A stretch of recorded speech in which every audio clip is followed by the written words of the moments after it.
Socks hasn't said anything, so clearly he wants to say it. No, I do not want to see it. This episode of Getting Tabled is brought to you by Valhalla Hobby. Use code TABLE to get 5% off any order over $100, one use only. Please consider becoming a Patreon and becoming a tabler. $2 a month, early access to the podcast and video. Brought to you by some guys on the internet. This is Getting Tabled. With your hosts Jason the Bruce, You guy! George the Yang, I hope you are all entertained by my inaptitude. Jason aka Major Socks. We've been doing this and talking about various stuff. One of the stuff. Now sit back, relax, and get tabled.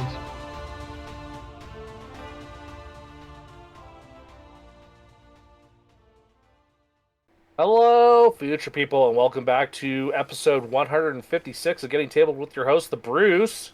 Hello, folks. We're back at it again. Back to our full size.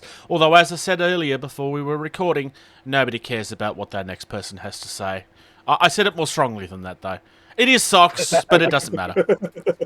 Yeah. Hey, I thought we were talking about George. George wasn't here last week. I'm referencing something I said earlier. I know. He decided to feel sick last time and hung us He out to felt dry. sick. He was very ill. Yes, I had plague that was came from the Petri man dish flu. of public school. Out of curiosity, did you hear anything that we had to say about you being sick? No, because I slept. Well, not all of it was mean, just most of it. Well, just most of it. Yeah. Here's my surprised face. Yep. For those just listening, I did nothing. Before we get Real into the quick mention. news... Yep. Yeah, real quick mention here. Yeah. Before No, we we- get into we the were- news, there's a rather large subject that's Elephant? going on right now. There's a really large elephant in the room. We are largely choosing not to discuss it because most of the people that are discussing it at the moment are doing it for shock value and attention, and nobody really knows how this is going to affect the industry. Is it going to be negative? Yes, it's pretty obviously going to be negative. I'm going to interject with you there, Bruce. It's not also just for shock and attention.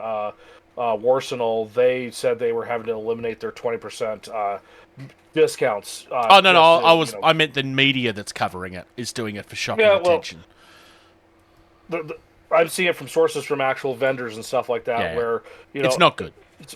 We'll stop beating around the bush. The current situation around the world with tariffs and everything, it is affecting the industry. It is affecting prices.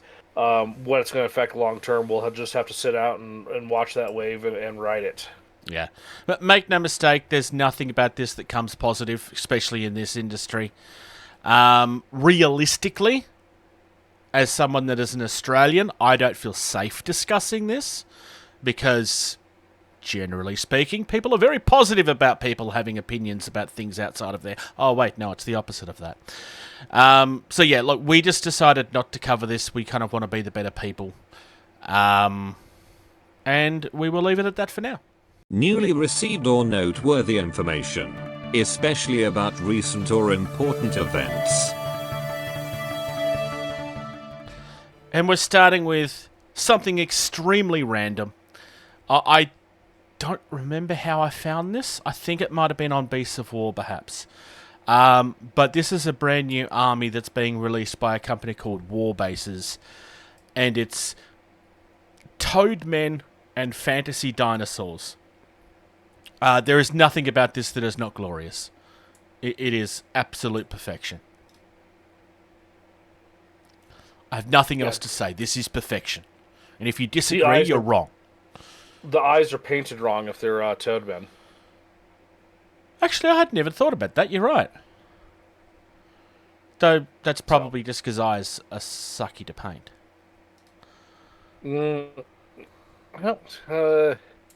I think they just need to rotate the slit the other way. Yeah. It's a fairly common miss. See, the dinosaurs painted in a very similar manner. Yeah. Well, to be fair, though, we don't actually know what those eyes look like. No, given that, they've never existed. I mean, we've never They haven't existed while we've been on the planet. They haven't existed while we've been able to observe them. Yes. Because they've still existed on the planet because we've found records of them on the planet. Yeah. I think the most obvious thing would be is that they'd have to look something similar to birds' eyes. But realistically, not all birds have the same eyes, so that doesn't actually help very much. Yep.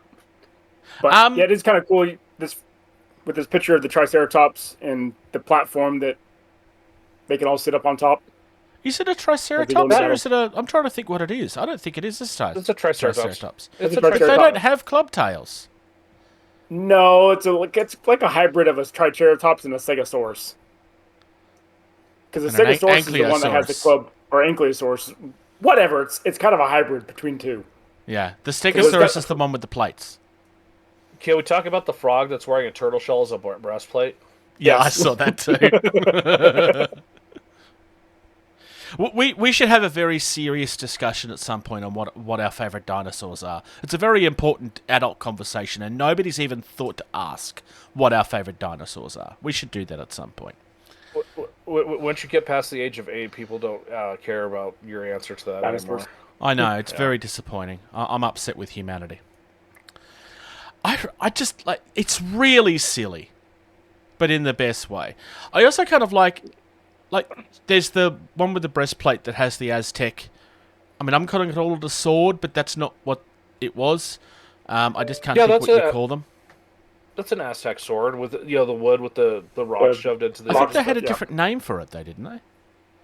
It's essentially a sword. There is obviously a different name. I just don't know it off the top of my head, but it is a sword. It's more club-like because. Yeah. But yeah. And then you got the blow darts. Sorry, the blow darts. There's a couple of hatchets. Hatchets Do they are pee tomahawks. on their own darts? Why Same not? difference. Well, no, poisonous frogs. Yeah. You put the frog poison on the dart. Well, these are frogs with blow darts. So are they just poisoning it with themselves, or do they have like little slave frogs that make the poison? Maybe. Like, these are important questions now. Yeah. I mean, there's this guy with the breastplate that's licking his own hatchet. Actually, is that a hatchet? I can't tell. It's hard to tell. Or a club of some sort? Yeah. Anyway. I would say it's a club. Yeah. It's glorious. Nothing about this is bad. Everything about this is good, and we should see more of it. I still can't get past the eyeballs being painted wrong. It's unacceptable. Look, they're fantasy Toadmen that don't exist. Maybe fantasy Toadmen have weird cat eyes. Well, that would signify that they're a predator to have cat eyes. I mean, they do have predator-like weapons.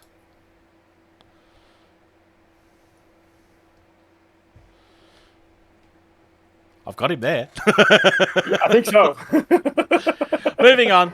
Let's discuss Wargames Atlantic. By the way, it was revealed on a Beasts of War video yesterday that Wargames Atlantic are working very closely with TT Combat regarding Strike Team Commander. Gee, I wonder what they would be producing for them. Oh, that's right. It would be the plastic sprues that we guessed that they were probably coming from a few months back. Yeah. I don't remember if we said this on the actual thing or if it was a discussion afterwards or not. But I think it was Sox and I that was talking about we were guessing that's where it came from. I genuinely don't remember if we said it on the air or not, though. Anyway, a little while ago, we looked at This Quar's War, which was a really cool, unique setting. We made the mistake of thinking that it was an old cartoon show or something from Britain, which it's not. It's a completely... We did apologise for that error. It's a completely unique thing. It's just such a cool setting. Anyway, we have some command sets coming out. One for the Croftians and one for the Crusades. Or Crusaders, rather. Obviously similar feel because, they are the same sort of creatures, but very much laid out differently. Kind of get a bit of an idea of how different the forces are. It's kind of a tease of what's coming. But I just thought it was interesting to look at. I like seeing this. It's just such a cool vibe. I like this. The Quar's War is a really cool vibe. Yeah, I like it when a company does something nobody else is doing. Yeah, they just have such a unique, weird aesthetic look to them, which, led to our initial assumption of, it's based off of, like, something classic British. Because that looks like, But, it's so well done. It looks so good. I'm loving the fact that the dude is carrying literally, like, an old school phonograph. Gramophone? Yeah, phonograph. Gramophone. No, yeah, phonograph. Yeah, Correct me actually, it's really hard to... Ancient technology I grew up using. Ancient technology you ended up using? You were around when this was invented in the 1700s. 1600s. I don't remember when it was. Even though I have more grey than you do. Although it doesn't show up on camera at the moment. It does up here. Anyway, I like what they're doing here. Not as much as I like the next one, though. Yeah, I get to talk about Burrows and Badgers again. I believe we teased that this was coming. I don't remember us actually getting a view of what the starter bands were like at the time, though.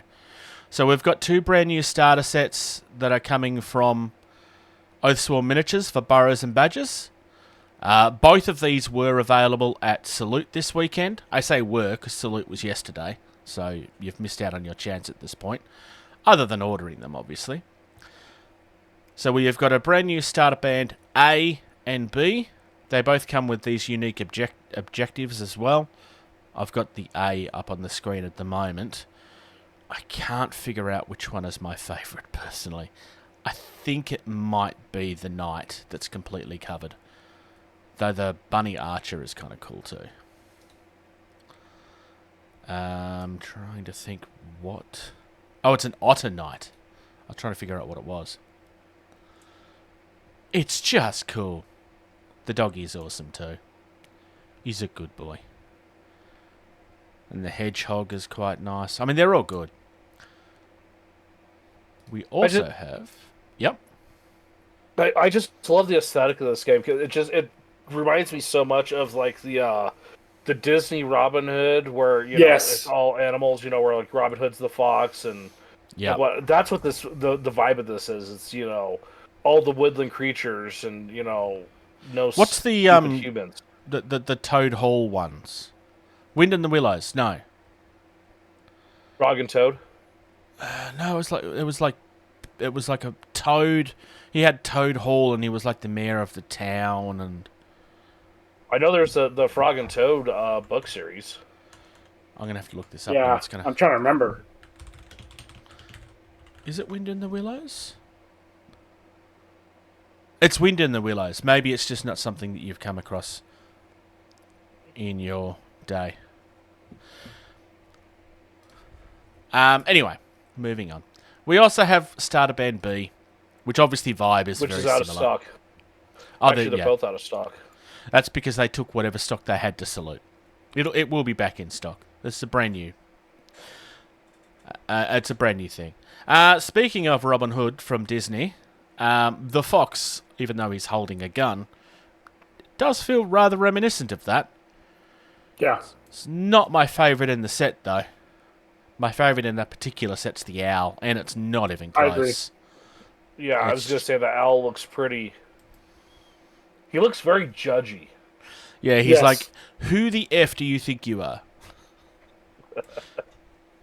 It's glorious. I really like these.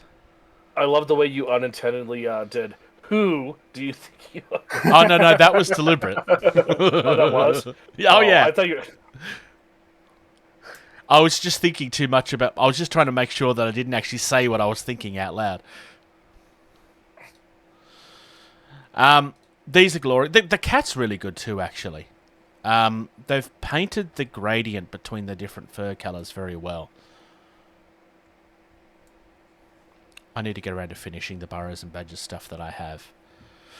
I think, as far as starters is concerned, I mean, obviously the price is pretty good. But real quick, I really want to compliment on this. So the starter set B, the squirrel the object source sliding with the magic and the fur color. That is so good. Yeah, no. The thing I really like about these sets is they're varied in a way that it gives you a true feel. Like it's not like, well, yeah, but I've only got one thing. I don't really get a full feel for what the game is. And like you get the full feel of like these are all anthropomorphic animals that are all working together. Like it feels like gangs, which is obviously what they're going for. Also, I'd like to point out the frog that they have in the picture and on the page. The eyes are painted correctly on that frog. What frog? If you on the main link, you got the picture to either side of. Oh yeah. I'm like, hang on, there's no frog in this picture, and then I realize you're not talking about the picture that I was looking at. No, I'm talking about like the main splash of the page. Yeah. His eyes are correct. That's what frog eyes. Oh yeah, no, I knew you were right. I was never arguing with you on that. No, I'm saying at least someone in their painting decided to actually look it up and paint it right. I'm not saying that George is hyper-focusing on this one thing that he's noticed, but I'm totally saying that George is hyper-focusing on this one thing that he's noticed. It's bothering me. Yeah, I noticed. I am bothered. Oh, dear.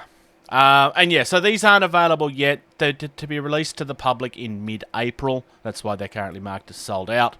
But like I said, they were actually available at Salute yesterday. And from what I saw in the video, it was a pretty popular booth. I'd be surprised if they didn't sell out. Moving on. It's another week, so we have yet another person trying to make a game out of Conan. That's not entirely fair. It's actually been quite a while since we've seen Conan. I'm going to say something, and after I noticed this, it kind of ruined it for me, and it may ruin it for you too. So the main cover art for the box art for this Conan game, right, Conan, looks like one of the twins from the Northern Water Tribe in Legends of Korra that was dating Bolin with the very emo with this. Yeah, I could see that. And all I can see now is just that whole, like, their whole depressed attitude of, like, we're from the Northern Water Tribe, and this is lame. We're gonna date now, Bolin. You know which characters I'm talking about now? Yeah, I know who you're talking about. Socks to you? Nope. Okay, figures. Socks doesn't watch TV. Banned from the house. Not that kind. No, it's not banned. I'm being cheeky. I know you are. So Gale Force 9 is the one doing this. Obviously, the last Conan we had was a giant, essentially dungeon crawler style game. I got to play it for the first time roughly 12 months ago. It's actually quite old now. But that game is magnificent. This is much more simple. So it's going to be interesting to see how this plays. It doesn't really say a lot about how it plays. I mean, it does, but it doesn't. There's a teaser here that's been done by Good Time Society, which is becoming quite popular. It's going to be interesting to see how this goes. I would probably argue that if you're someone that got excited about the last Conan game, this is probably not going to be what you're looking for, though. This is very clearly aiming for I want to say it's a more general audience. I mean, the previous one tends to lean... Is it Monolith? They tend to lean into the adult nature of Conan. This is very clearly going in the... We're going to try and make this more acceptable for a general audience vibe. So just look at some of the images without looking at any of the gameplay stuff, but just look at this. It has a lot of similar feelings to the Witcher game that I got from who the could see that. Game on Board. I could see that. The map has a very similar feel. Like, It's very much top-down perspective type game, yeah. Yeah. I mean, obviously there's no minis in this. It's not a miniatures game. But, I mean, look, I made the joke at the opening of this that, hey, it's another day, therefore we've got another Conan game. I'm actually surprised that doesn't happen with Conan. Like, Conan is, a very popular genre, despite some of its problematic vibes, realistically.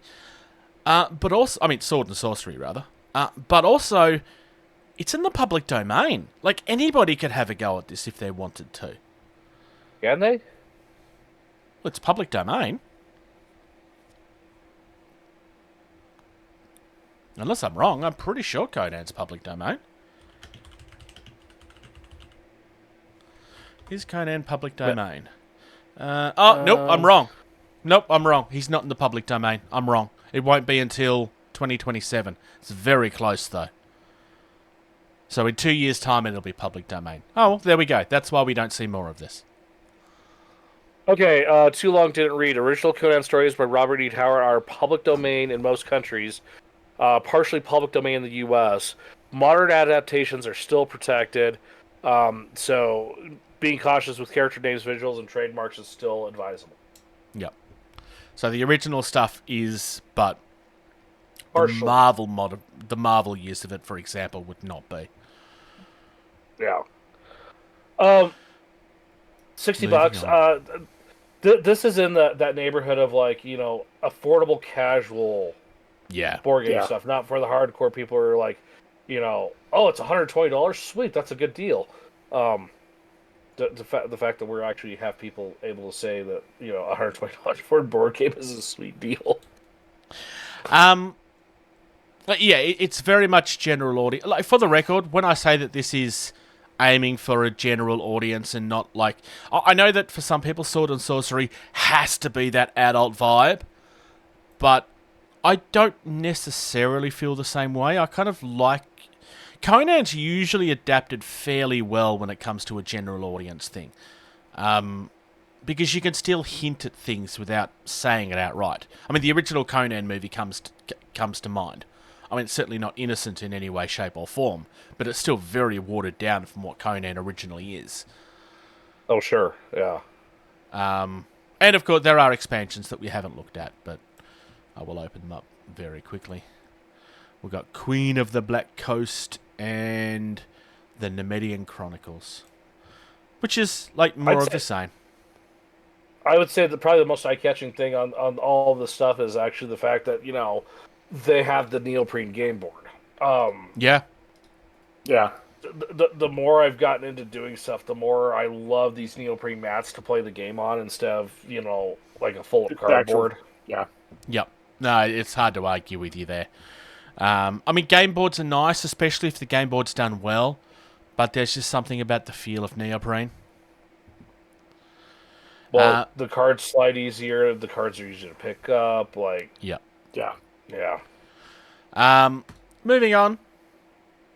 We've got a new miniature for Middle Earth, and it's Beachbone. I think this looks glorious, personally. I mean, some people are going to look at this and go, yes, it's another Ent. But there hasn't... Like, we don't actually have a lot of Ents, I don't believe. I mean, there are some, but it's not like you get... I'm surprised there's not more of them. I don't know this character personally. Ents are kind of weird because, I mean, they did play a very large, pivotal role in the taking of the Tower of Orthanc. Yeah. But in the grand scheme of the whole, like, story and saga, that's a very, very, very small part of it. Yeah, and like, they're presented as one of these... Like, they are one of the powers that were a power. They're kind of, like, fading into the background at the point where we meet them. And that's kind of like their last stand type thing, so... But they're such a cool idea. The Ents are one of those things that's kind of like the Sylvanas. It's like, you know, if I could do a Middle Earth, you know, army, you know, in the same concept of like the way you do Sigmar and 40k, I would want to do an ant army. Like, that would be pretty cool. I think this looks great. I think it looks so great because this is not, Games Workshop first, tree model, tree miniature, right? We got the Tree Lord Ancients and all that stuff and everything. I think it looks so great is because it's so drastically different from the others. Yeah. Yep. The thing that I always struggle with when it comes to the tree people is how the face ends up looking. And the Lord of the Rings Ents is generally probably the best version of that I see. Because sometimes they can come across as really cartoony. The tree men in the Sylvaneth are okay. This is just a personal thing. I'm not saying they're bad. Yeah. But they are a little bit too... I mean, there's the ones where it's like half human and then half tree, which is different. But... what was is it the elder tree or whatever you said a minute ago? The ancient ones. The ancient ones are kind of... There is something very cartoony about the face that for me doesn't work. It's a very Oni anime type look for the face. Yeah, and it's fine. I'm just saying it's not for me. I prefer this where it feels like... it's a tree that feels like it belongs... Sorry, it's a face that feels like it belongs in the tree. I mean, he's got a nose, he's got a mustache, like, he's got actual, prominent facial features. Yeah. But the way it's done, it's part of him. It's however they do it, it's done well. Like, yep. It's very classic, I guess. Classic is a good word for it. Yeah. I also like the pose of him about ready to throw a big, huge rock. Yeah. As well. And his roots growing over the stone that he's just trod on. Mm-hmm. I kind of like that instant growth of the roots whenever they take a step. It's kind of a really cool vibe. Anyway, I thought that was cool. There wasn't a lot of Games Workshop stuff. I mean, all of the other reveals for the last few days has been stuff we've spoken about already, so... Because, Fulgrim and all of his guys are on pre-order and stuff, which is like, yep, all interesting, but realistically, we'd discussed it already at length. Yeah. So, let's discuss some Bushido. Because, I love me some Bushido. I presume these are the pictures that you were looking at earlier, Socks? Yep, it was. Yeah. We start and they do look nice. We start with a gorgeous miniature from the army that's my favourite. Although it's not the one that I'm playing with. I want to say right now, but I haven't had a game for quite a while. I love this thing. Like, it's a giant snake. It feels like the giant snake from the end of the Conan movie. And I know that the snake has a name, but I can never remember what it is. But it's just glorious. Like, she feels like she's an avatar of the snake god. Or a priestess of it or something. I'm kind of just describing the vibe that I'm getting here from this. For those that are just listening, it's a giant snake coiled up, and the lady's just kind of leaning back into its neck. It's glorious. This gives me a vibe of this is what the relationship Voldemort should have had with Nagini. I'm going to smile and nod because I have no idea who Nagini is. Harry Potter. I'm not a very Harry Potter person. Okay. So Nagini was his essentially snake servant, held part of his soul and everything. It was a kind of dynamic duo. This has a very good strong feel of they're two separate beings but the same thing. Nice. Coming up next, we have yet another person for the Spider Army. This feels very Spider. As opposed to, because there's been a lot of them that's kind of like half human, half spider. The way that the front leg is kind of leaned down like that feels rather human, but everything else is just spider. Like, it's just crawled down from the stone, I guess. It's very creepy. I love it. We also have a new ninja. And George will like the fact that he's not standing on his tactical rock. He has a tactical rock, but he's chosen not to stand on it. I don't. To me, you need to make his base look like it's a Zen garden. Personally, I think that's what you have to do here. So he's just showing off his ninja prowess by showing that he can avoid standing on the tactical rock. Yeah.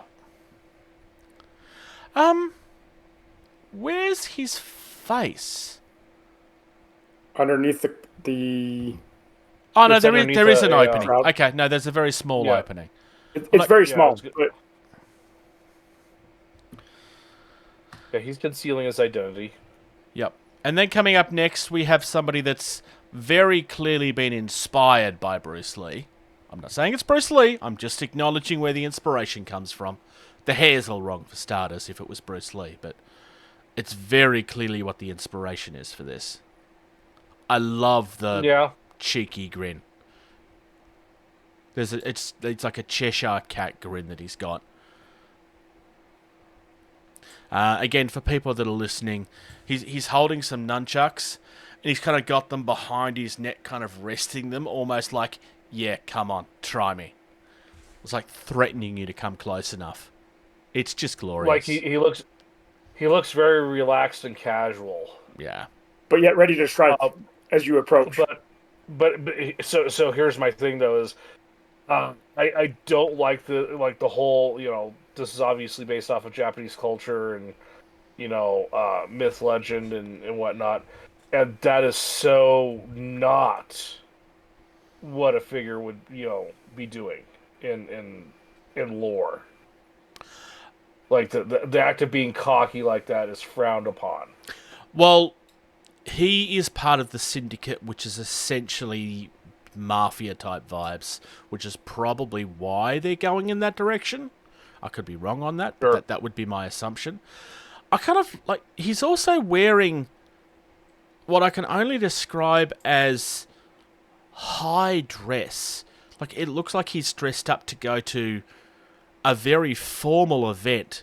He doesn't look like he's there to fight anybody. Like, that to me screams like that's the thing that he throws off before the fight starts.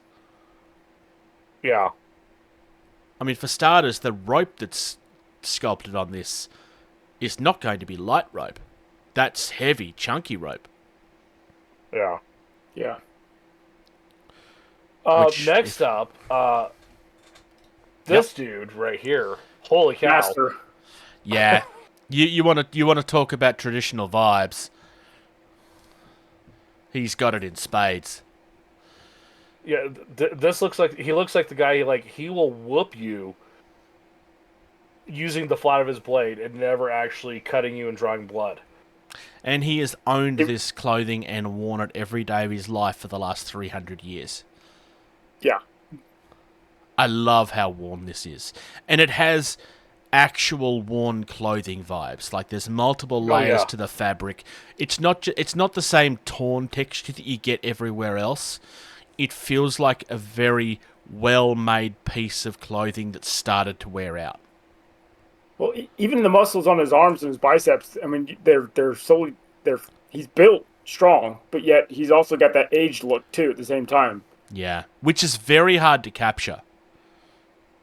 The other thing too I really like about this pose is, you know, his right arm, you can see his tunic sleeves and whatnot. His left arm, he has slipped out of, you know, for more range of motion freedom, like, you know. Yeah.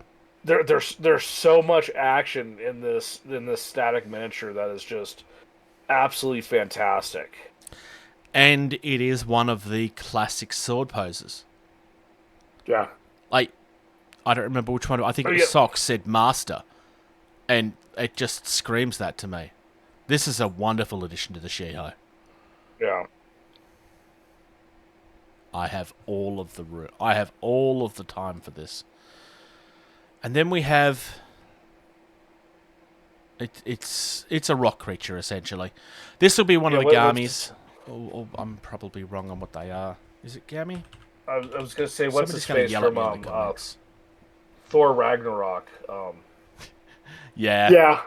Or, is it Galaxy Quest, the best Star Wars movie ever made that's not a Star Wars movie? where you get Star the rock Trek, monster. Star Trek. Sorry, yeah, Star Trek. The best Star Trek movie that's not a Star Trek movie ever made. Yep. Yeah. Yes. Widely accepted as fact. At me if you want. I don't care. It's true. I'm still trying to... I'm sure it's Gammy. I don't know. Maybe I'm wrong. Yell at me in the comments if I'm wrong. And there we have it. So that's our previews of what's coming up. These are not live on the website yet, but I imagine that these will be coming very shortly. I don't think I even need to say what my favourite is, because it's very clearly the lady with the snake. She is in such a close second place behind the old master. The master is amazing too. Like the closest between those, like you can't even fit a hair in between how close they are, and like which one's my favorite. Like her intimate closeness with that snake as it's supporting her, and like she's part of it yet separate. Just like it's so well done, and then you have, you know, and they do it so well in capturing the, I would almost say the stereotyped prejudice, you know, look of this is what an old Japanese samurai master looks like. This is just what they look like. Like their ability to capture that and make it look just so good, you know, in this scale is just it's amazing. And it was Kami, not Gami, just for the record. I was wrong. Socks was going to say something, but it got cut off. I have to feel with I'm with Bruce or with George. It's a close tie between the snake and the master. Yeah, no, that's fair. I have a bias towards the Ito for obvious reasons. This also kind of feels like a model that I've wanted for a long time without realizing that I wanted it.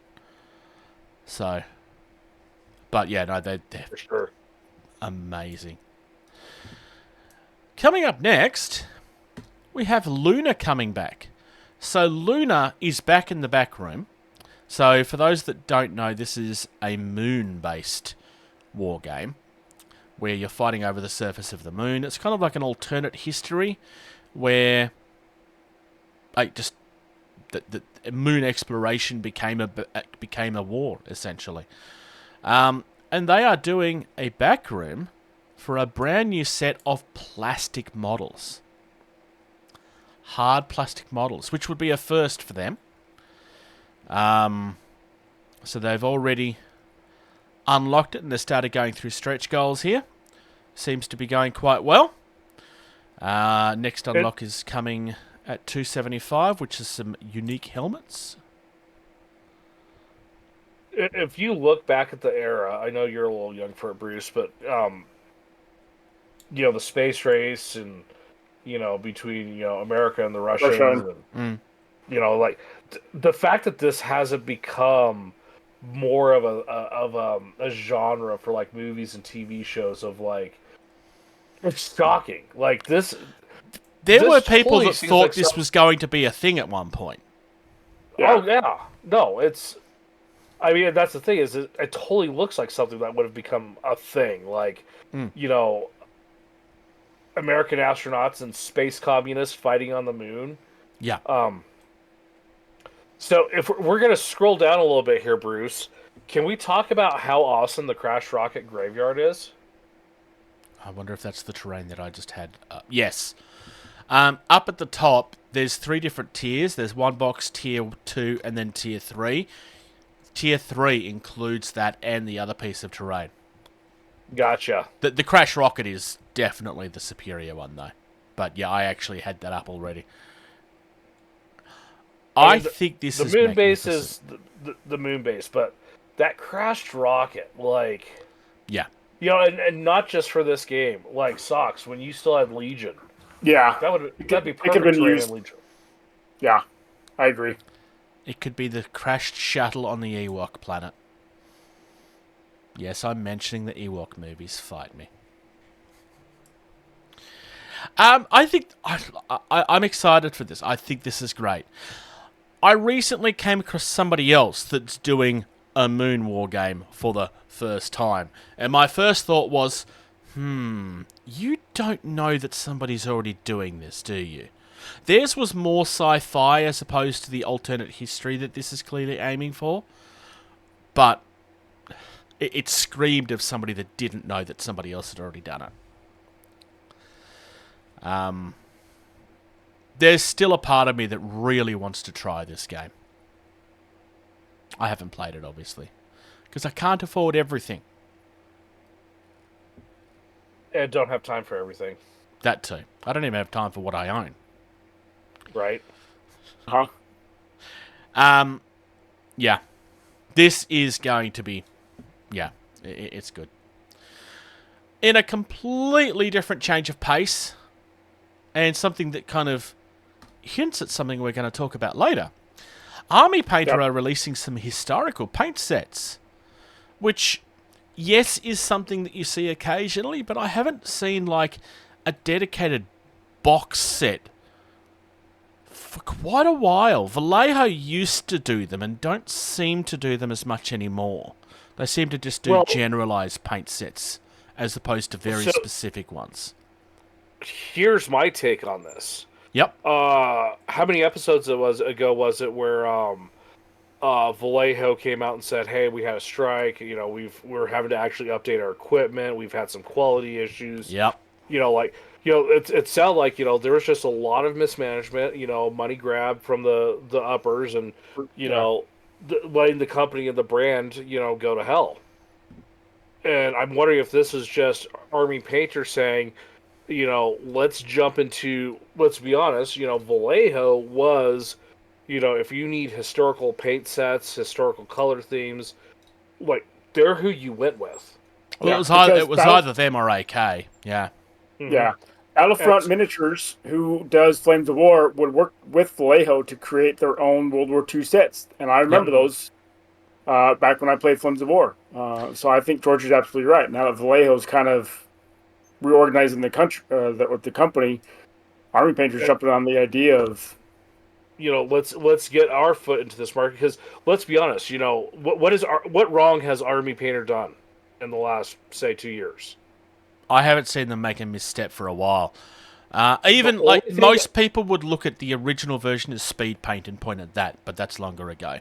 I'd actually argue with them on that, because the first edition of speed paint did not deserve the reputation it got. Yeah, I was gonna say the only thing that Army Painter's really done wrong was that first version of speed paint where it could be reactivated. Yeah, that's it. Like, which was everything else ironically not a mistake. It was designed that way. It just didn't go down as well as they thought it would. Yeah. So I think this is just a really smart move in the market of, you know, Vallejo stumbling. This is what Vallejo's known for, and I think Army Painter is just trying to put their foot in the door of, hey, we can do this too. Yep. There's a very important thing on this page that we haven't acknowledged yet either. It is spoken about in their video on the subject. But all of these paints were curated by a historian that's actually seen the uniforms, etc., for themselves to make sure the paints are as close as physically possible. This set had been worked on before the Fnatic range had been released, and then got completely reworked when Fnatic happened, because they realised that, well, if we're going to do this, we need to do this with the new version of the paints. I also like the fact that on the actual examples of the 3 sets that you can scroll through, they acknowledge what is a new colour and what isn't. Which is something that a lot of other people don't do. To the point where, I mean, there are people that have complained about it sometimes. It's about, well, and look, I'm sure that people will still complain about this, the whole, why do I have to buy so many paints to get a new one? You will eventually be able to buy these separately. But not only does it tell you exactly which ones are the new ones and which ones are not, it also doesn't vaguely try to hide it. Whereas it kind of feels like most of the time companies are trying to hide it. Whether deliberate or otherwise. I'm obviously very happy with what I see here. Yeah, I think Army Painter is more on the, you know, if we're just upfront, open, and honest, that's better for getting customers than deceitful, half-hearted, hidey, deceitful tactics like some other companies out there. Yep. I applaud them for this. I think it's great. I've heard nothing but positive things in the reviews that I've watched. I'm not a historical gaming person, but I applaud this. If I was still in Bolt Action or Flames of War, I'd definitely be using some of the stuff because I tried to paint my stuff as historically as I could. Yeah. So, I mean, there is a World War II skirmish game that I've been tempted to buy stuff for. I have played it. It's actually a lot of fun. We discussed it as an indie at some point a few months back. The 48, where it's meant to be like actual scale for models. Yeah. And I would totally buy this for that, even though it would be a complete waste. Anyway, I thought it was great. I hope we're able to see more armies, more nations come about, because it's not just these three that we're going to have. You got the Soviets, you've got the Italians, you've got the Finnish, you've got the Japanese. There's a whole range of stuff that they can eventually bring out as well. So I'd be surprised if Soviet wasn't the next one, because that's probably when it comes to the popular armies that people collect, that is the next one. Everything else after that, though I'm not discounting them, becomes a little bit more niche. Like, I would love to see an Australian one. I don't see it happening because it's just like, you can buy models for Australians, but you just don't see people collecting them as much. Same with the Japanese, same with the Finnish. Like, there's companies out there that's made entire ranges of the Finnish, and they're gorgeous. A lot of that has to do too with like who the company is and where they're at and what history they're going off of, because a lot of European history is just like when Hitler committed suicide and that was the end of the war. Yeah. Like most people forget that the Pacific ever happened. Yeah. And then you have the deniers of like, oh well, the Japanese surrendered because Russia was now starting to turn and come down. No, Russia had nothing to do with that. It was the fact that we dropped the sun on Japan twice, and they're like, how many more of these do we got? We don't have a lot of space to have this happen all the time. Yeah. So, I mean, it depends on, Yep, no, you're right. Finish what you're saying. I was going to say, it just depends on who the company is and where they're, from and where they're pulling their history from, because... Yeah. Given that the army painter have origins from Denmark, I would be surprised if we don't eventually see something from the Danes or the Finns or something like that. Because if any company is going to make that move, it probably would be them. In saying that, I don't remember Vallejo doing a Spanish contingent, but that doesn't mean that they didn't. Well, it's because Spain didn't do anything in the war. It was neutral. No, that's a good point. Anyway, that's why if you look at a lot of some of the problematic stuff of it's not as much of a thing in Spain because they were involved and they didn't care. Yeah, true. That is a good point. So, all right. Our next story is a huge one that some people... You don't like this, Bruce? Oh, I love this. Some people kind of had a feeling that this was coming. I was not one of those people. But it was reaching the point where Malifaux had to be getting a new edition at some point. Because they'd kind of done everything. But, yeah. So this got teased, I think it's 2 days ago at the time of recording. So it was Friday for us, Thursday for you. This is essentially a teaser of the fact that it's happening. I've just got it playing on screen at the moment for those that are doing. It's kind of like, what side will you take and what role are you going to have? And it goes through a few art piece teasers of clearly masters that are being reworked or people that are going to have big story pieces coming. And the local Malifaux crew have started to kind of make their hopes and dreams about what's happening in the future. Like, wow, I'd love to see the return of this master. Oh, what if this happened, or what if that happened? Where will you stand? New threats.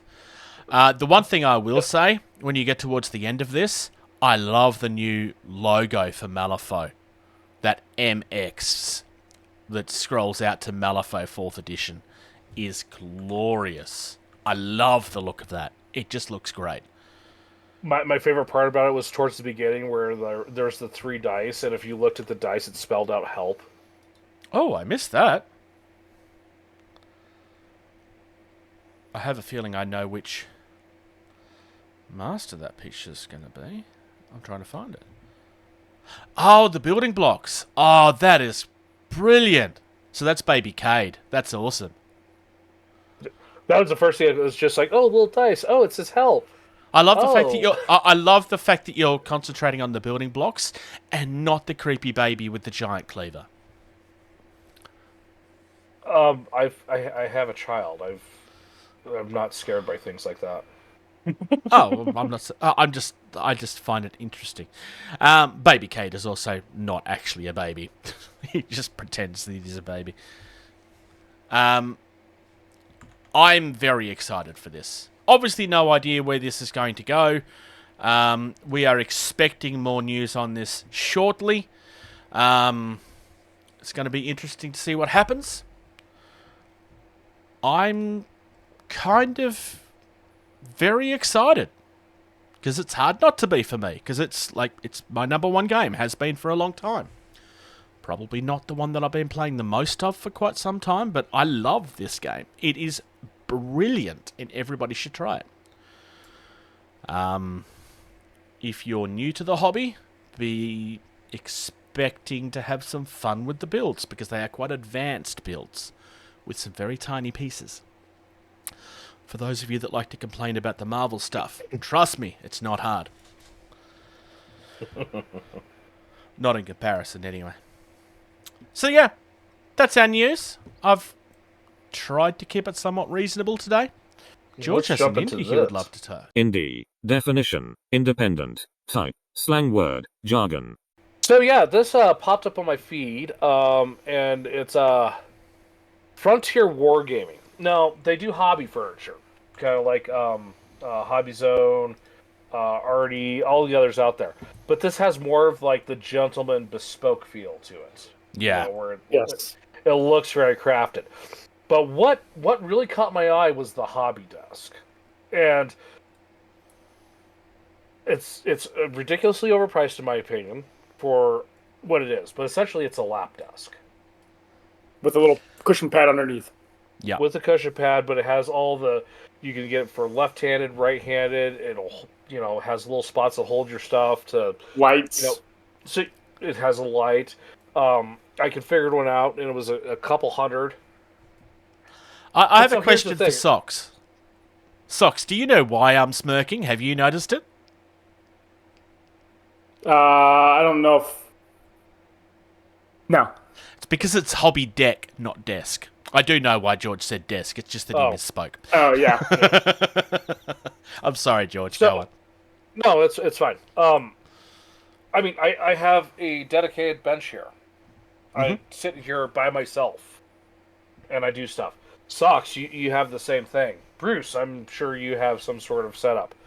But now, Bruce, you can't answer this question because this is a situation that does not apply to you.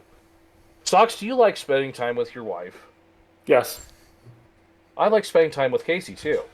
And sometimes that's not here because this is just one person. I sit here and do stuff. Same thing for you. The option to have like a really good, nice portable lap desk that has a light so you can see your stuff, hold your paints, brushes, like not a full-blown setup, but just, you can take like 5 minis and go work on them and sit next to your significant other and hobby while doing something that they're, watching a show or a movie or something like that. And you can still be there with them engaged in doing stuff. I saw this and I'm like, that's kind of nice actually, because the number of times where I'm sitting here and it's just like, I'm going to go in there and spend time with her. So I saw this as like, This is a nice, well done, well made, and I don't know if you've been clicking through any of the options on it while I've been talking, Bruce. I'm actually doing that right now. Yeah. I mean, it's yes, it's expensive, but God, it looks nice, and it's like it justifies the price. Someone has it's like Wormwood. Yes, that's actually the first company that came to mind for me. There's a craftsman behind this, making this so that it looks good. And let's be honest, as soon as you start paying a craftsman, someone who has spent years of developing a talent and a skill, you have to pay for it. And like I said, I just thought this was a really nice solution for a problem that doesn't exist, so to speak, but it does. Yeah. I really, really like this. Like the moment... I've left you discuss about this because, well, it was you that found it, so you spent the most time looking at it. But I think this is the sort of thing where most people have attempted to do this at some point with a very cheap lap table. Yeah. There's a proper name for them, but I'm going to call it a lap table right now because I'm having a mental blank. The cushion that comes with this appears to be much better than the beanbag ones that you get with those cheap ones. Mm-hmm. That, I want to say, is memory foam, but I don't know if they actually say. Standard kit, buckwheat hulls, natural... It's a linen pillowcase. I mean, it's very clearly a foam of some kind, but they don't say what the foam is. The modularity of it is very good, which, yes, definitely screams Wormwood to me as well. The one thing for me specifically, too, that just what's the first option? Layout type. Left-handed or right-handed? Yeah. They've taken the time to acknowledge what am I, 7% of the population, 3% of the population? Whatever. Very small number. Like, they've acknowledged that, like, I'm weird and I use this hand more. The other thing I like, they have looked at, because this is a very, our hobby is very niche. I know that a lot of us don't like to admit that, but it's very niche. This industry may be big, but it's nowhere near as most of us think it is. But what they've done is hey, we've got a niche product here. Hey, if we make an accessory for a laptop, that means that people have even more reason to buy it. And most people, if they haven't got a laptop stand, have at least considered one, because we all know that it's the worst place to use your laptop. It's very bad for them. Or laying on your bed or something like that. Like, everybody does it, but it's really bad for the laptop, and we all know it. They've genuinely given that thought. It's a very bespoke product. I like the fact that they're offering the staining. It looks really nice. I like the fact that it's staining and not just painting. And you can see that it's staining because you can still see the wood grain through it. Right, like I said, it's like Hobby Zone, but very gentlemanly and bespoke feeling. Yeah, like a Wormwood. And this is a very, they have the built-in light option, which that's huge for me because I got a new couch last year. We finally finished paying it off because it was a really nice couch.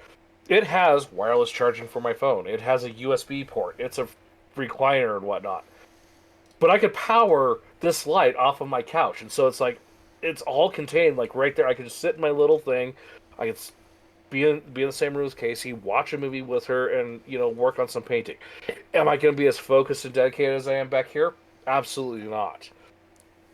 But taking the time to, be able to do my hobby while spending time with my, one of my favorite people in the world, is really nice. And unfortunately for Casey, that would also mean that she has to spend time with you as well. That's the downside is, I found a way to spend more time with her, yes. Yeah. This is a hit out of the park. It's this is not cheap by any means. It's very affordable. Yeah, let's see. Just looking at what I was gonna do. I wasn't going to do that. I was just going to do a little tray like that. And then I'll do another slot insert like that for that. Oh, the other thing that it comes with standard is it has a little mount for your phone too. So like you can still watch a little painting tutorial on your phone. Yeah. Which, all right. And then putting on the protective mat because let's be honest, this is some nice wood. You want to protect it too. Yep. I don't know what it's made out of, and I don't have a problem with that. Does it actually say? While you're doing that, I'm just going to look this up. So, with how I want it configured, with the lights and all the stuff and everything, €165, which that's pretty close to $165. That's probably what $175 right now. Yeah. Not counting tariffs or anything like that. I mean, that sounds like a lot for a lap desk to do, to hobby on. But on the other hand, it is a very well-made, nice-looking lap desk. Like, this is not, the $20 thing you go buy from Walmart or whatever your big box store is. Yeah. These guys also have a whole heap of, paint cases that you can travel around with as well. Mm-hmm. Well, yeah. Which is, I would argue, is not as universally needed as this is, but still good. Yeah. Yeah, it's, they definitely have, some other really good stuff. They have an entire range. Like, they've got a picture, if you click home. Yeah, if you click home and scroll down, dude's sitting there, he's got his laptop, a little thing, and he's got stuff mounted on the wall. Like, it's a very nice hobby setup. It looks refined, I guess. To see something like this for this hobby on that end of the spectrum is, it's kind of cool. I just want to... One last thing I want to look at, which might be my favourite thing that they do. I love this brush holder. If you go shop portable paint stations, you can find it. It's just gorgeous. It actually comes with a wet palette, which isn't... I kind of wish there was a version of this without the wet palette. But this is just amazingly well nice. Oh, it's that really leather well done. thing? Yeah. Oh, the leather and canvas. It's so nice. Like, this is what you put your Winsor & Newton Series 7 brushes in. I had a solution for carrying around my brushes, which has finally started to fall apart. And I would love to find something nice and premium like this to carry my brushes in. I think that might be my next long-term thing I want to do. Is find something... not this, because this is kind of... Like I said, I don't want to include a wet palette as part of it. But I'd love to find something with this sort of vibe that can maybe hold a few more tools.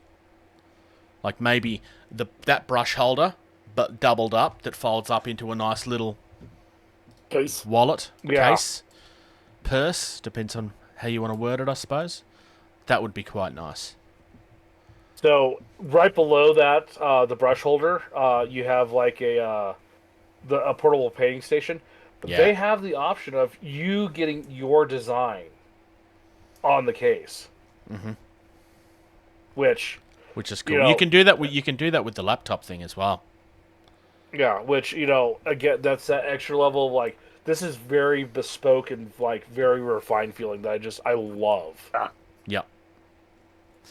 These guys have found a very, very nice section of the community. Like, this is very much... I'm not saying they're the only ones that's doing this, but they found a lovely niche part of the hobby that not many people are doing. Like, it's the same reason that Hobby Zone, for the same reason. Like, they're not the only ones that's doing it. But they're one of a very small number of people that are trying to do it in a specific way. And these guys are doing the same thing, but they're keeping the wood grain as opposed to using the melamine like what Hobby Zone is. Mm-hmm. Even if like this looks like it's hardboard, I don't think it's actually hardwood. I think this is a thin plywood by the look of it. But that's not a criticism. So real quick, Bruce, we have to do this. We have to go to portable paint stations. Yeah. Okay, and then there's the brush holder you found. Right below that is the case, where it says your design here. Yep. Click on that, then enlarge the photo so you can see more of it. Yep. And then scroll through the photos. You'll know which one I'm talking about. The Beholder? No, Bob Ross. Oh, the Bob Ross is next. Nice. And he's painting a Space Marine. I believe every day's a good day when you paint. I love that. Some of the detail that they've done on these laser engraving is really nice. For the record, most of this is Photoshop. I have no problem with that. Like, it looks really nice. Yeah. Oh, the Predator's cool. But yeah, like I said, I just thought this was a really, it was mainly the lap dust that caught my eye, but these guys they have some really nice looking stuff. Mm-hmm. For the record, I know, like I said a few minutes ago, that this is most likely ply, not hardwood.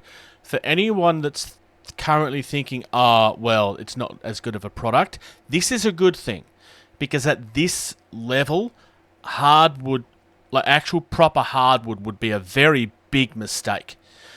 Because hardwood tends to warp when it's really thin like that, which means that it will essentially pull itself apart. And wood movement would cause this to be a big problem. You want this to be done in a hardboard, plywood type fashion because it's more stable.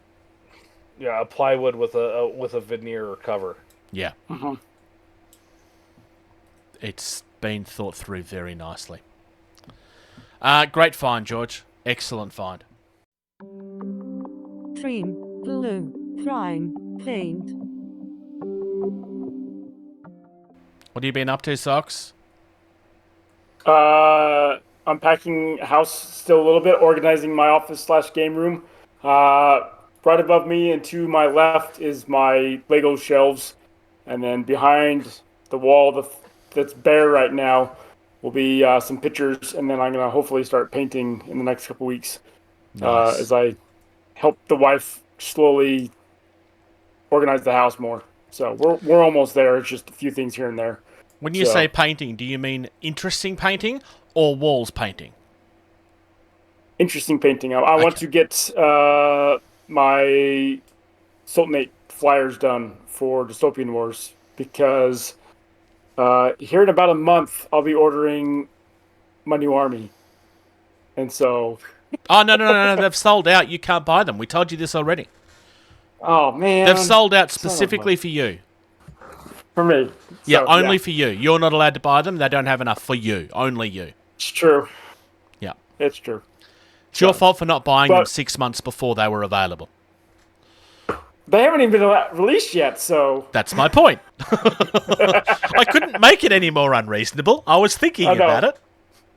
I know. But also, my school work is pretty much done. I mean, I've got a few things that I'll be working on in class for the next 3 weeks, but at the end of this month, my school is pretty much done and over with, even though I don't graduate until the end of May. So, but they give us time for those that will be moving this summer to out process and stuff like that. So, here in about 3 weeks, I will be officially done with school in a sense, and so I will have a lot of time to kind of focus on hobby stuff instead of having to write and read for school.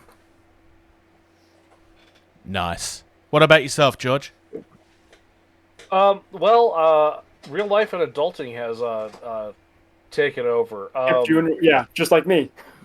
I had to clean up a good spot in my shop to do the brakes on the minivan next weekend because, as you know, whatever the parts are, multiply that by 2/3 or add 2/3 of that on, and that's the cost to pay someone to do it. Yeah. Yeah, we're for rotors and pads for Casey's van. It's $460. Oh wow! So then throw in the labor on that. That's a $1,200 job. So Yep. I bought a new impact driver and some impact sockets, and I'm going to be a mechanic next weekend and do some brakes. Nice. Fun. And maybe I can sabotage them so she'll go off. No, I'm kidding. I know how to do brakes. I used to do it professionally. Lots of people are driving around on brakes that I've done and haven't died. That you know of. Died. The one thing, I was on call a couple weeks ago, and so I had Friday off, and as a result of, and Casey was not working because of issues with government stuff. And so I convinced her to sit down and play a game of Cthulhu Death May Die with me, and she didn't hate it. Nice. So, what about you, Bruce? You got a box there and turned your lights on and opened it up and got all dramatic. So, anybody that's been watching the YouTube channel may have already seen my unboxing of this. It's not really a review, but I mean, it is sort of. I started painting the strippers from that box, from the board game. So this is Night Shift. We spoke about this. Game? I backed it instantly. Nice. So, first things first. Painting miniatures in this style is something like I've never collected Slaneshi type models. I've never bought a model that's supposed to be like overly sexy. It's just not something I've ever done. So this was something that's completely... I've just never done this before. None of these are finished. To start with, obviously that's not finished. The only thing I've painted is the hair. I turned my light on because I was trying to hopefully show it off a bit better. But no, it's not really showing the detail. But the thing I really like about this is that, I mean, yes, these are supposed to be sexy. But at the same time, none of the models feel like they're... It doesn't feel exploitative, yeah. Like, it just feels like people that are wanting to be sexy. And all of them have completely different body types. This is probably more along the lines of what you would expect, given the subject matter. But in saying that, I'm going to go back to this one just for a second. There's nothing any less sexy about this. It's a completely different body type. What I've been trying to do is paint them up as close to the artwork as I can. I mean, I'm obviously not going to get it to look the same because the artwork is... I might actually show off one of the cards in a minute just to give you an idea, but I'm never going to achieve that with paints, let alone speed paints. I will admit I've been having some issues trying to get my... Because I've been using... contrast paint on all of this. Trying to get the smooth skin texture to work properly has been a bit of a challenge. Mm-hmm. Especially given that a lot of these paints, the skin tones I haven't used yet. So I've been having to guess which paint it is that I want to use. This one I ended up doing 3 different times. For anyone that's painting this style of miniature, my best advice... Honestly, paint the skin last. Don't start with the skin. I know it's going to feel like that's backwards, but when you're dealing with extremely thin lines like this, if you mess up, you end up having to do the skin again. And it's easier to redo the skin. It's easier to do the skin later and cover that over than it is to have to try and repair it, especially with contrast. I would probably suggest that doing this with traditional paints would be a lot easier. The thing that's probably not showing up on camera, especially given that, this webcam doesn't like looking at miniatures. I've used a satin gloss on the skin. Well, at least for the ones that I've finished. I've still got 2 of them to go. And that's just it's trying to represent the body oil. Even on this one, which has the deliberately pale skin, because that's the way her artwork looks. Generally speaking, you wouldn't find somebody with very pale skin using body oil, because it doesn't tend to work as well on pale skin.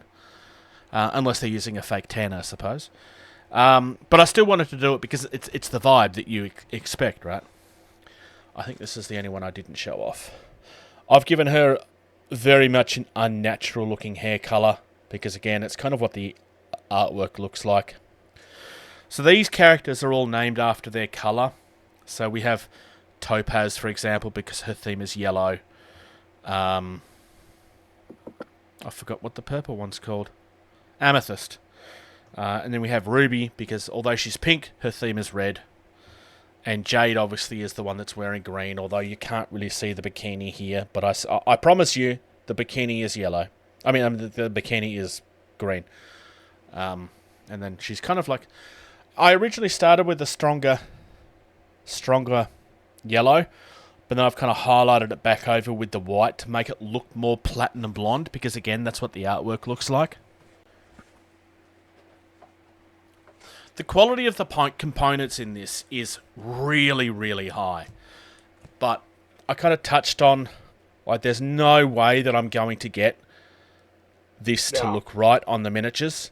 Yeah. But I've just tried to get them looking as close as realistically possible. And that's why I went for the blue, because it just kind of looked right. Realistically, this has also been painted in... This has also been drawn in a way where clearly the lights... affecting how they look as well. But I've decided not to do it. I've tried to theme the miniature with how they look without the lights as realistically as possible. So, the artwork on this is glorious. The other thing I will say, this game, I play-tested this game in one of its earlier versions at the development convention that I went to, not last year, the year before. It's one of the reasons why I was so excited to talk about it when it went up on Kickstarter, because it's a lot of fun. I will say, the original version of Topaz that I played with was a lot more powerful than this, and I'm glad that they fixed it, because it makes her more balanced. She was way harder. She was basically impossible to beat the previous way. Really, really high quality components. Really, really nice game. Although it's about, like, yes, nightlife. It's about an adult-natured type club. You probably don't want to play with this with young kids. There's nothing about this that's vulgar or inappropriate. It's not written in a way that's trying to put shame on the industry, like what you tend to get from pop culture quite regularly. But at the same time, it's not shoving its message down your throat either. It's just presenting that type of lifestyle in the way that it actually is, which is kind of the idea. Like, hey, these are real people. Also, Bruce, I'd like to say congratulations. On?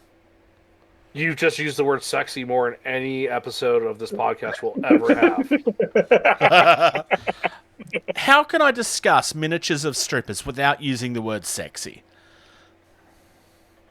Alluring, voluptuous, suggestive, seductive, provocative, seductive. Okay, fine.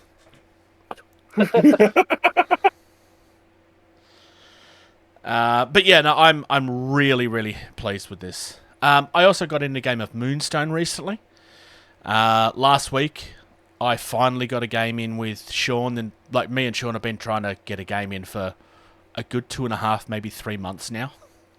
And every time we were like, oh, we should do this next weekend, and then either something happened or the time that we were trying to meet up didn't work for one of us or the other one. So I got to have a game. I finally played with my fairies. Socks, I mentioned that I was painting them up for a game last episode, I think. I was... Basically what I was doing was I was getting a feel for how they work while I was playing with them. I probably should have spent more time researching on how to play them, but that's not how I wanted to do it. I had read some things originally early on, but I kind of wanted to get a feel for them myself as I was playing. And I think I did that. I got about halfway through the game and was like, okay, I see where the strategy is for this. And, like, yes, some of it was too late at that point, but that's what I knew was going to happen. it was a fairly close match right up until it wasn't, and everything went the other way. I did end up losing because, I always lose. But given that given I kind of went into it somewhat blind, I was really happy with how well it went. He's played Moonstone quite a lot more than I have. He was, however, playing with a crew that he hadn't played with before, to try and be nice. I didn't ask him to do that. It's just because he's a decent bloke. I was supposed to have another game with him on Wednesday. I never ended up doing that because I had a pretty shockingly bad day at work. And I just... Moonstone, there was meant to be a 4-player game, and I was going to be part of that. Moonstone's one of those games where you can kind of drop in and out without it. It's not like, oh, well, we can't play now. So it kind of made it a little bit easier. But, yeah, I still felt horrible for pulling out at the last minute, but real life does that sometimes. Otherwise, I also started painting up my goblins from the most recent Moonstone game. I've only gotten the green done so far, so there's not really much else to show off. I'm just doing contrast. Not contrast, speed paint. I'm just doing them nice and simple. At this stage, I'm using the orc skin, which is a fairly, traditional green skin. My intention will be to dry brush this back up and then use a lighter green. Personally, I tend to like my goblins with a brighter green, but I wanted to use the darker green first so that there's that little bit of contrast in it. And I made an order for some new miniatures. I think this is the first new miniatures I've actually ordered for 4 or 5 months, which is more Moonstone. So, yep. I've actually got some stuff done, which is quite nice. Oh, I also did a little bit more work on this. I'm going to do the same thing that I did last time, Socks, which is, yep, that's all you're seeing. Because that is... I will show you guys off air. I know you are. The reason for those that don't know, this is going to be my entry into the painting competition. For Drop Squad? Yes, yep. For Drop Squad. And... I used the right name. You did. So, yeah, I'm kind of... Oh, look, I'm like teasing just a little bit. I'm really enjoying how this is coming together. I'm trying to be as good with this as I can. I still need to highlight up my metals at this stage. At this stage, it's a very dark bronze. I need to highlight it up more. I'm replicating a paint scheme that I've seen someone else do before on the smaller scale. I'm doing it in a completely different way that they did, but I'm really happy with how it's turning out. Whether that means that it wins or anything is another matter. I obviously don't expect that it will, because I'm not the best painter in the world. But I'm trying my best. And I want this to be something I could be proud of, so there you go. I will show you guys off the air. Talk nerdy to me. Nerdy to me, Bruce. Say all those nerdy things. So, this is a subject that's kind of been in the back of my head for about 4 or 5 months. No idea if you'll hear this, but Eugene, after we had Korean food one night on game night, we had this conversation on the way back from the restaurant to play the game. And it's kind of been in the back of my head ever since, because we've discussed this subject from the other side of things. I know I'm kind of talking around it at the moment. I'm doing that deliberately. But I thought it was kind of an interesting thought discussion to discuss it from the other side of things. There's been a couple of times in the past where we've discussed that player, or that guy, or that girl. And it's usually about like a bad sport, somebody that treats people poorly. But there was also a couple of stories that happened a few years ago of people that turned up to tournaments with a very insensitive army.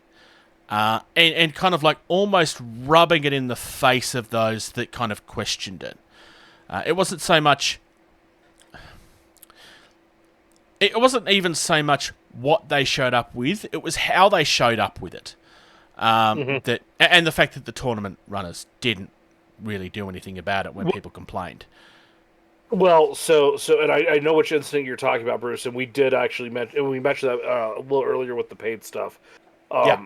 If this is the same one I'm thinking, this was in Spain, which, as we said, they were neutral, and because of that whole thing, the whole, to simplify it, Nazi memorabilia, Nazi stuff, it's not viewed with the same vitriol as it is in the rest of the world that actually took part in the conflict. Yeah.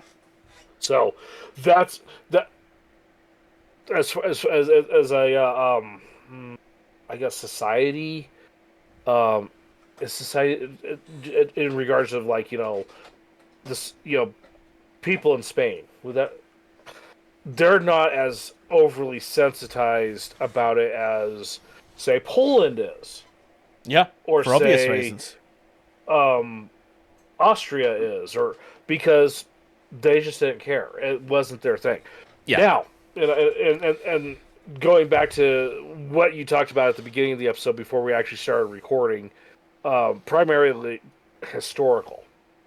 Yeah, it's primarily historical. I mean, it can feature in other places too. Yeah. But the main point is historical, because there's probably issues with you bringing it up in other places anyway.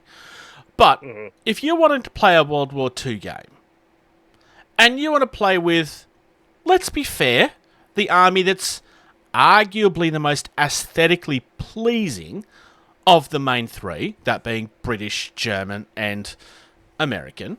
Like, aesthetically, the Germans have the nicest looking army.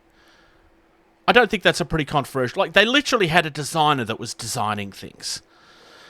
Well, is that okay? Now, obviously, it's something that happens, but where's that line, is the question. I mean, if you want to talk about it historically, yes, all the German stuff did look good because they took their time and methodically planned it and built it up and we're not doing this. Wink. No, whatever. The British Army, they got whatever they could get their hands on while they were being bombed every other night. Yeah. Yep. And the Americans, we didn't make the nicest stuff. We didn't make the nicest stuff. You know what? Oh, you need a tank? Cool. We can make 500. Yeah. That so. And yeah, I can see where you're coming from. And here's the thing too, right? So I don't have an issue with, say, Flames of War, you showing up with your Tiger tank with a swastika on it. I don't have a problem with that because that's what it was. Yep. Yeah. Now, there is a line. I will come back to swastikas in a minute, but yeah, we'll keep going for the moment. So, if you are, portraying your, army historically as it looked historically, there is no issue with that because it is historical. Yep. I am a big proponent of this is history. Do not ignore it. Do not rewrite it, even though it's written by the victors. But don't do that because you will be doomed to repeat it again if you ignore what has happened. Yeah. And in this genre of hobby of gaming, I think it's perfectly fine and acceptable. And if people are uncomfortable about it, they should go do something else. In the historical frame of mind, yeah. In the historical frame of mind. Now, if someone's doing like a Waffen SS Space Marine army and using all the same iconography, no. Yeah, because that is different. If there's influence of it looks like this, but it's not. Yeah, I'm okay with that. But if it is just straight up like you're doing SS Stormtroopers and Space Marine army. The same markings and stuff like that? Absolutely not. Yeah. Now, it's probably worth noting that scale will help in some regards with this as well. Because, I mean, you brought up... I said I was going to come back to this. You brought up the swastika, for example. There are some people that's going to be feeling comfortable with the fact that I'm even mentioning the word. And I'm just trying to have a discussion here. I'm not trying to trigger anyone. If you paint something... at a smaller scale, realistically, you shouldn't see the swastika anyway. It's also not prominently shown on the uniform. It is part of like the eagle design, but you can't really see it. You definitely can't see it at the smaller scale. I'm showing an example on screen. I just kind of Googled World War II German uniform. But like the Iron Eagle and the other things you would see at that scale. And generally speaking, because when me and Eugene was talking about this, like he'd been abused on social media for showing off things that he'd painted. And he's someone from an Asian background. Like he's not that way inclined. But because it was German uniform and he's painted it, that is the assumption that's been made on social media. I can understand where the assumption comes from. Don't get me wrong. I understand where the assumption comes from. Because the person that's looking at that isn't to know. But, maybe do a bit of research first. In saying that, his line was that he just wasn't going to do swastikas. He felt that using a swastika was the step too far. The fact that they do appear more prominently on other things, but generally speaking, they don't show up a lot in uniforms and stuff. So that does help on that. I'm not saying that that's where the line is. I'm just saying that's where his line was. But yeah, like being historical. Now, I don't mean I'm being historical. And this is the argument that I'm going to use so that I can make you feel uncomfortable and now you don't have the right to say anything. That's not what I'm talking about, and everybody knows what you're doing. Yeah, I'm just going to call you out on that. Those people. Mm-hmm. What I'm talking about, like if somebody's playing World War II and they want to play as the bad guys, I don't necessarily have an issue with that. If you want to play as the bad guys, you could 100% pop culture them up. I've famously said a few times that if I was going to play World War II, that's probably how I would do it. Because it's more interesting to me. There's elements of World War II that I find interesting, but replicating an army... Like, I'm not the whole, I'm going to count buttons, and like, that's just not what interests me. Having fun with it is another thing, I guess. Yeah. Socks, you used to play historical games, and you kind of put your hand up earlier when I was saying about wanting to play with the aesthetics. So I'm guessing you used to play Germans, or one of both in Flames of War and Bolt Action. I played the Germans primarily because the gaming groups that I got involved with, a lot of them played Allied players, and so they didn't have very many arch nemesis Axis players, German armies. And so I got into them. And so I painted them up. I had iron crosses on them because that's what most of the tanks had. And so I didn't play the Waffen-SS or anything like that, the hardcore stuff. But I tried to go with historical accuracy in the uniforms and paint schemes on tanks. And did you have a line? Okay. Like I mentioned the line that Eugene brought up just purely for the conversation. But did you have any thoughts along those lines, or did your brain just not go there? It just didn't really go there. I was mostly... so I love World War II history, but I also love, in general, the Normandy invasion time frame. And so I would choose armies that were right there on D-Day and go thereabouts. And so I was like the 352nd Panzer Grenadiers. I can't remember exactly off the top of my head. It's been years since I've really delved into that stuff. Yeah. But I didn't do any of the... I mean, I had friends that painted up the Waffen-SS and played on the table with me, and I was fine with it. Yeah. I do think I'm reluctant to say... I think it's fair to say that the fact that we've had those people for so long now, that we see more of the people having a go at the people doing this now than we used to.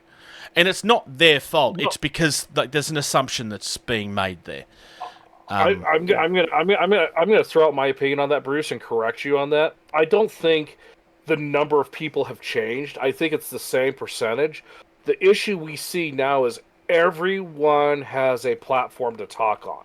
Oh, that's what I'm getting at. In the 1980s, the same percentage of people existed that had the same kind of problem. The difference between then and now is everyone can go live on Facebook and stream this. Yeah. Yep. The other issue, and you mentioned it, Socks, and I had to double check because I think a lot of the issue too is just pure stupidity, like the stupidity of people. Mm-hmm. Iron Cross is bad, right? The Iron Cross is bad because that's Nazi and German, and right, that's bad. Yeah. Okay, what about the Templar Cross? Which is the same thing, yeah. Yep. Exactly. Yeah. The issue is, and I'm not disagreeing with you. The issue is that context is king in this. But in saying that, that's a prime example. If you're representing history, I mean, if that's where your line is, that's fine. Yeah. That's your line. But maybe, like, if I see Socks playing with the German army, I would probably ask why he chose the Germans before I started making any assumptions. Oh, they look really nice. Why did you choose the Germans? As opposed to, so why did you have to play the Germans? Because at that point, you've already attacked them. And there is a big difference there.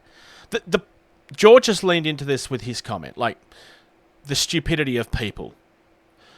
I've been on this soapbox a few times. I'm going to say it again. The problem with today's society is there are two types of... No, I'm kidding. The problem is that we have been told not to talk about this stuff. And therefore, people don't know how to have this conversation. Yeah. The only thing they know how to do is what everybody does, which is attack, because it's what social media makes you think you have to do. It doesn't make you a bad person. Who's one of my primary, even though this is historical, who's one of my primary factions that I play in Dystopian Wars? I only have two. Imperium. Yeah. Yep. The Prussians. They have Iron Crosses on their models. Before I swore off ever touching it again, Paolo Parente's game, Dust, 1947. I was going to play the Axis. Before I got ripped off and got very angry with Paolo Parente and wouldn't touch anything he was involved in ever again. Yeah. I had all three factions that was there when I had my Dust stuff. So to your friend Eugene, if he hears this, paint the swastikas on your World War II stuff for the Nazis. I don't care. If you're doing a historical representation, do it. I understand like the whole bad connotation, but that symbol has been around longer than Nazi Germany was. It's exactly like the Iron Cross. It's a stolen image. Again, context is king here. Like the swastika no longer means what it used to mean. And that's a real shame. I understand the argument on the other side of that. Yes, it did used to mean, quite literally, it was a symbol of peace. It doesn't mean that anymore to most of the world. It's a shame, but that is just fact. You can make the same argument for the Iron Cross. It's the same. If that's the line where you feel uncomfortable, don't do it. You can 100% make your Germans look like Germans without any iconography at all. And if that's what you want to do, that's fine. If you want to be historically accurate and count every button, do it. Just don't do it because you want to make people uncomfortable. I guess what I'm trying to say is do what you're comfortable with, not what you think people want to be comfortable with. In my opinion, I think people need to be a little more uncomfortable than they're used to these days. People need to learn how to talk. You need to learn how to deal with something that you're uncomfortable with instead of just screaming. Yeah. Yeah. Because eventually that's not going to work, and you're going to have to learn how to deal with it. And I'm not pro any of these actions or anything like that. I'm just flat out saying you got to stop being so soft.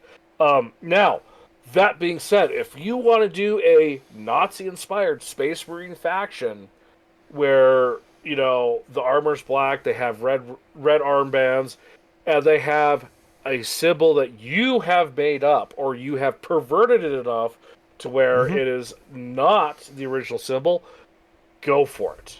Let's just say the anarchy symbol, as an example. There you go. I think... Well, There's problems with that symbol too. I do realize that. Get into the history of it, right? The Buddhism swastika faced the other direction. Yes. For the Nazi one. That's still a little too close to home. Maybe give it 3 arms. Maybe give it a 5th arm. Have it going the opposite direction. Change it up a lot. But, I mean, inspiration is inspiration. I mean, I talked about using a wedding planning as an inspiration for color schemes. Yeah. Because it works. The Nazi Germany stuff looks great, historically. Why? Because, they built up what they were doing for how many years? 5 or 6 years before they actually said, hey, guess what? We're going to try to take over the world. Yeah. They made things look nice and pretty to boost the morale before they said, we're a bunch of dickbags. Yep. And hey, if you are that person that finds anything remotely associated with the Germans in World War II uncomfortable, then, well, A, don't play the Germans, but B, it might be worth playing something else. Yeah.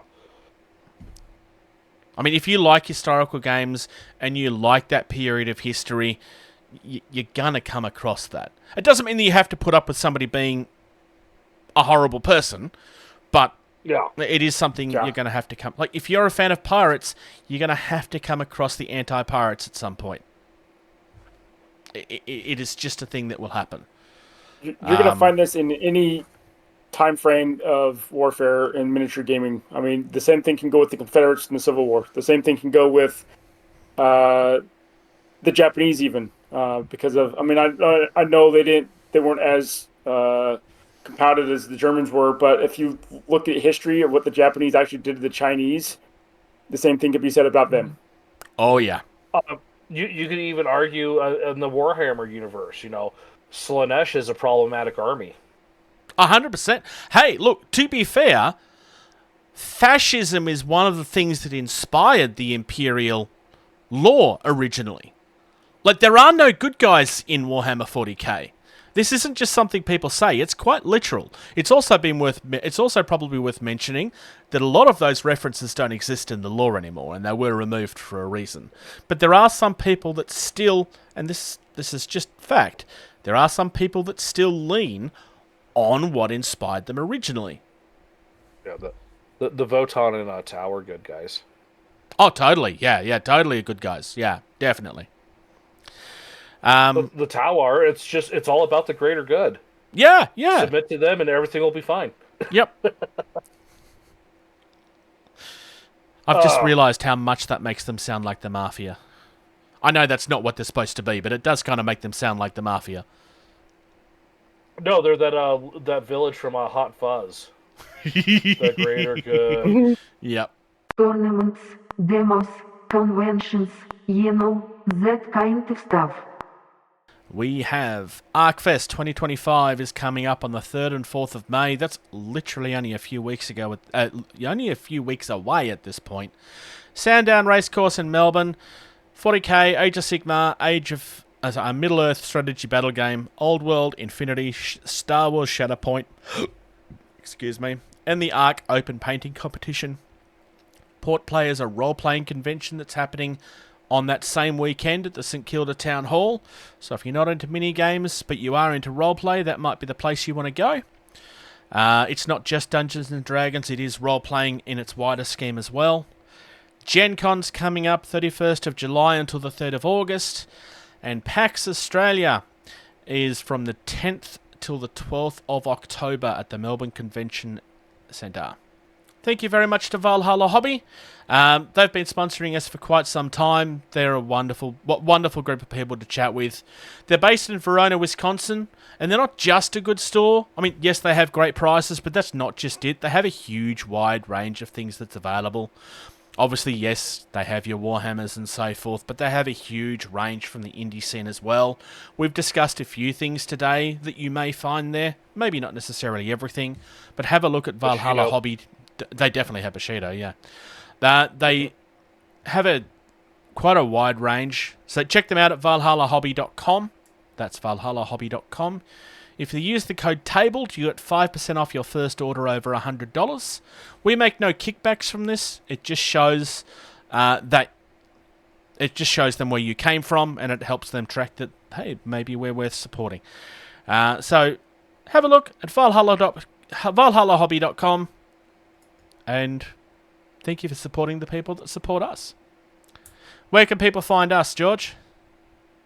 They can find us at patreon.com/GettingTabled. For $2 a month, you can become a tabler and listen to the show live as we record it. You get early access to the video content, and yeah, I mean, like, you do get to hang out with us and sometimes if we have enough time and life isn't crazy, we'll even hang out and talk afterwards, about stuff. It's we are a community here. We don't shun anyone out.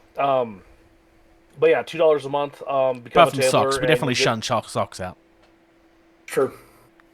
Yeah. Unless he gets that station at F.E. Warren, and then I'll have to be nice to him. We'll have to become civilized. You can check out our website at GettingTabled.com. That's where we post the links to the video and audio portions of the show. Facebook.com/GettingTabled is also where we're very active. Again, posting the links and whatnot to the audio and video. YouTube.com/GettingTabled, that's where you can find the video content. Bruce does a really good job of making sure that the videos have a premiere, so you get notified before it's actually live to watch. You got anything for us? Questions, comments, want us to talk about something, or talk about a tournament or anything like that in your area, you can email us at gettingtabled@gmail.com. Then X/Twitter, Instagram, Bluesky, Threads, those are all at GettingTabled. And then I think Bruce just I went and reserved this a while ago, and Bruce just was like, "Hey, add me on an admin of that on Reddit." You can find us at r/GettingTabled. And then of course Bruce has his other little side hobby. I almost said side chick, but you can find Bruce at youtube.com/toyreel, where he does talk about some of the action figures coming out that, let's be honest, action figures are not what they were when I was growing up. They are something really cool. And it looks like Bruce just added that he has a domain called entropycitygame.com. 2 weeks old, I think? No, a week and a half at this point. Something like that. Yeah. The website is very simple at this stage, I will admit. It's been set up at this stage as basically like a profile of what the game is. There's been a while where people have been like, hey, is there anything that's not associated with Facebook where I can find more out about this? So there's a page there about like the basics of the game, some very simple lore, who I am, links on where to follow. So I've linked to the project blog on Tabletop.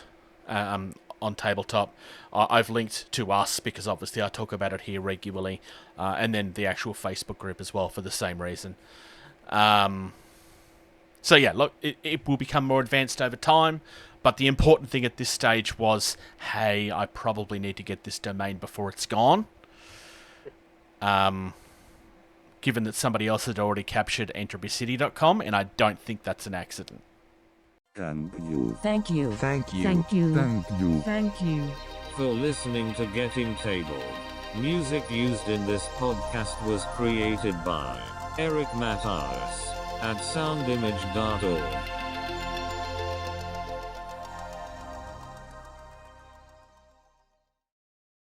The kitty! George's kitty.